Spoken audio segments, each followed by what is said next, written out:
The power steering unit I'm working on today is a Char-Lynn S-101-F.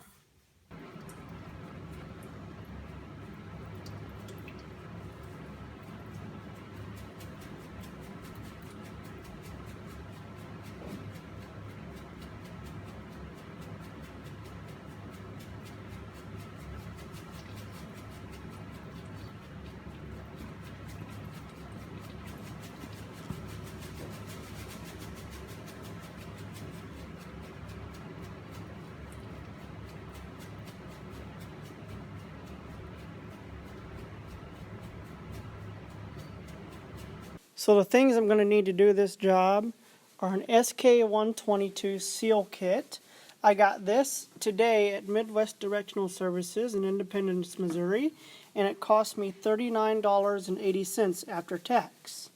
I'll also need a 12-point quarter-inch socket, and then I'll need an inch-pound torque wrench. This SK122 seal kit will fit a number of different models, all the way from the earlier S101 models to the more recent 207 and I think the 217 models. It comes with a number of different O-rings.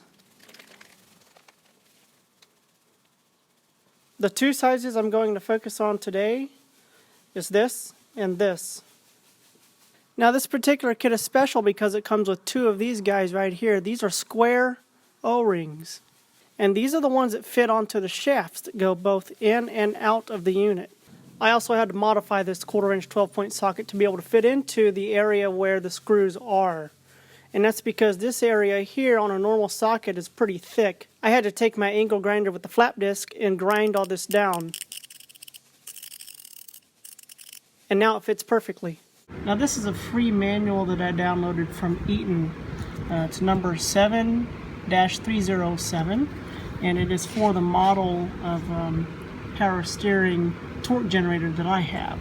And this is kind of an updated version, but it applies to the older model as well. It's all exactly the same.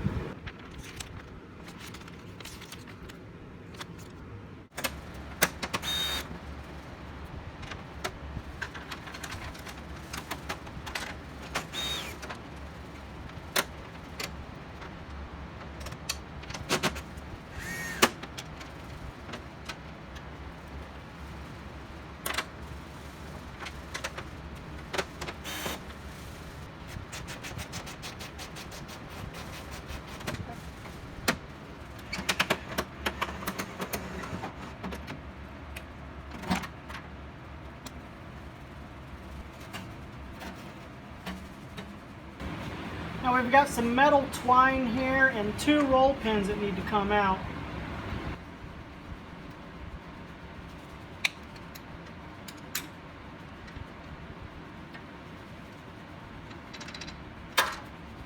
I've modified two punches here by grinding around the end here with my flap disc angle grinder to be able to put this into the roll pins and push them out.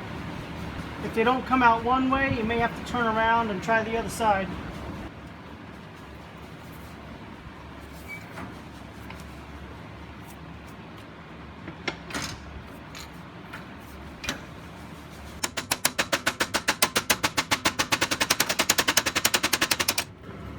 Here's number one.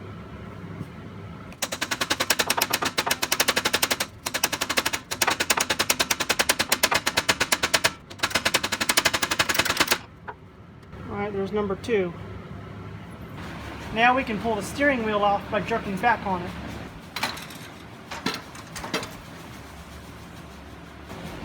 This is where my modified 12-point quarter wrench comes into play.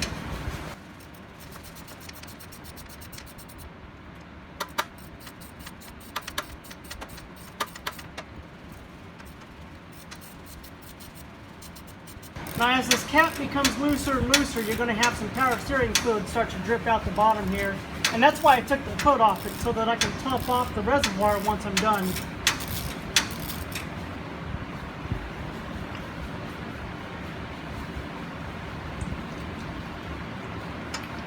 Okay, so here's our cap. Looks like we've got a little bit of rubber inside here where some of that O-ring is broken off. And the reason it's broken off is because somebody at some point in time, whoever owned this tractor before me, put a round O-ring inside here. And again, you cannot put round O-rings inside here because they will not seat properly, they won't seal properly, and you'll get leaks like this coming out. So just get the kit, put a square O-ring inside there, and it will seat properly. This right here is a metal washer with a chamfered edge on the inside right here. And that chamfered edge has to go towards the spool mechanism, has to go towards it. If not, it won't seal properly. So the flat side goes out, the chamfered edge goes in, like that. Now this spool assembly is attached to a shaft on the inside here, which is keyed, and that inside shaft is attached to the shaft that comes directly out the back. If you take this spool mechanism out, the shaft on the inside there falls down, and you cannot get it centered properly to put the spool back inside. The only way to get it centered properly is to take this off the frame, tilt it up, or put it on a desk or something so that that shaft on the inside is sitting directly centered and straight up to where you can put the spool back on. You can see I've got some play right there. So unless you need to get inside here and change these seals or do some work on this spool or retime it or something like that, make less work for yourself and leave the spool mechanism inside here. You also have 6 centering springs here that connect the spool to the sleeve mechanism. And if you don't have a tool to pull these back through here, it's also a real pain in the butt to install them because there's a lot of tension on all 6 of those. Also, if you go to pull these out and do it wrong, these things will fly across the room. What I'm going to do here is just kind of clean this up, wipe a little bit of this grease off.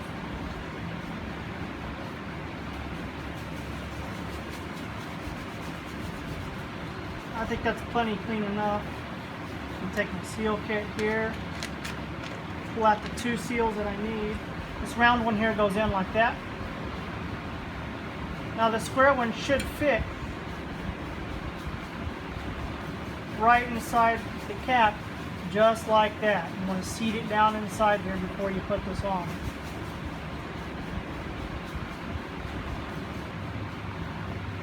You want to make sure this is as free of debris as possible.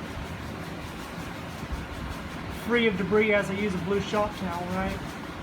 There is still oil dripping out, but that's not a problem. Let's put the cap back on.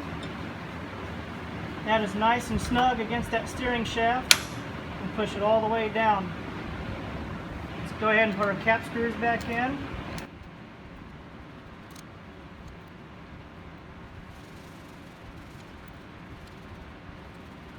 I'm going to just snug these down.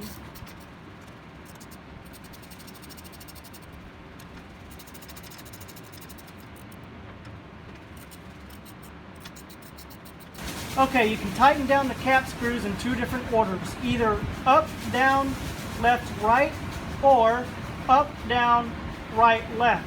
Alright, next I have my torque wrench set to 150 inch-pounds per the manual's instructions.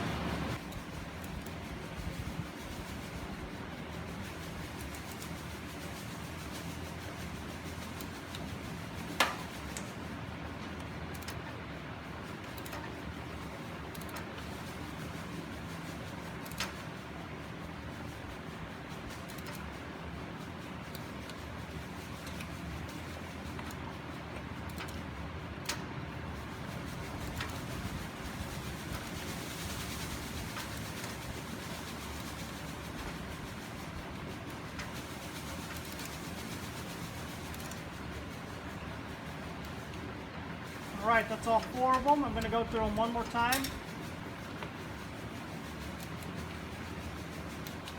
The pattern I'm going in is up, down, left, right.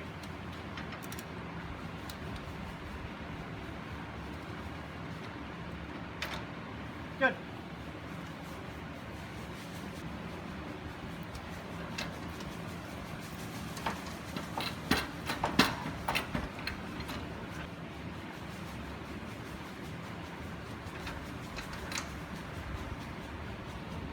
these roll pins are putting in big and then small.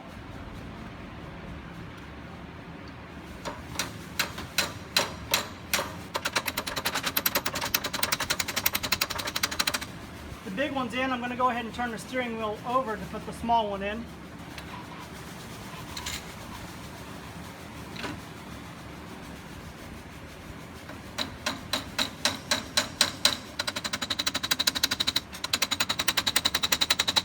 Okay, there's my roll pins.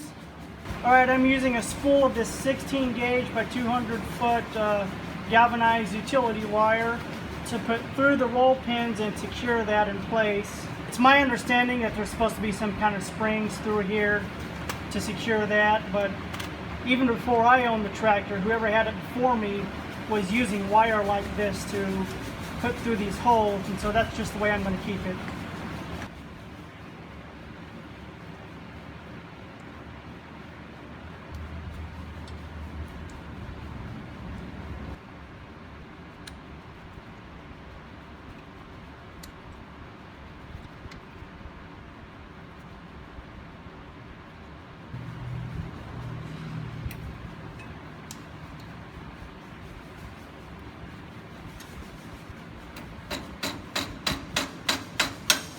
Now you can see just how much power steering juice I dripped out of there just by taking the cap off. So we're going to go ahead and top off the reservoir now.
no more leaks.